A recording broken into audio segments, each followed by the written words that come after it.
Ya, kembali di Net Bali, Polresta Denpasar meringkus 4 pengedar narkoba dengan barang bukti sabu 87 gram lebih. Jaringan ini dikendalikan seorang napi yang mendekam di Lapas Kerobokan Denpasar.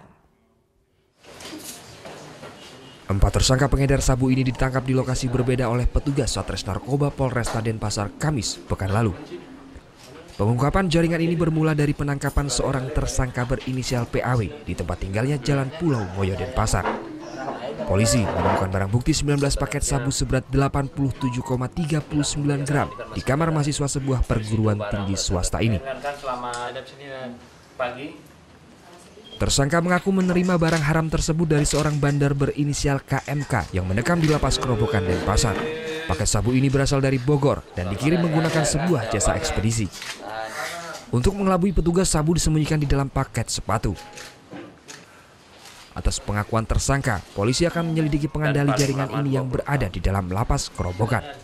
Untuk yang di lapas nanti dilakukan pendalaman kepada mereka berdasarkan keterangan dan barang bukti yang ada terkait dengan keterlibatan sebagaimana yang disampaikan oleh para tersangka.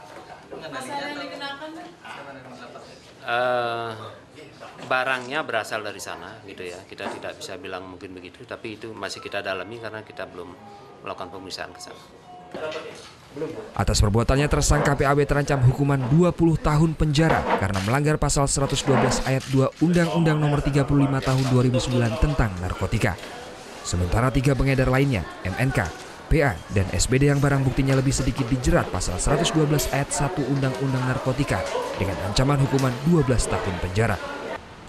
Muhammad Hasanuddin laporkan untuk NET. Thank you. Udah selesai nonton beritanya? Jangan pergi dulu dong. Subscribe dulu dan nonton tayangan lainnya di sini. Subscribe, nonton lagi. Subscribe, nonton lagi.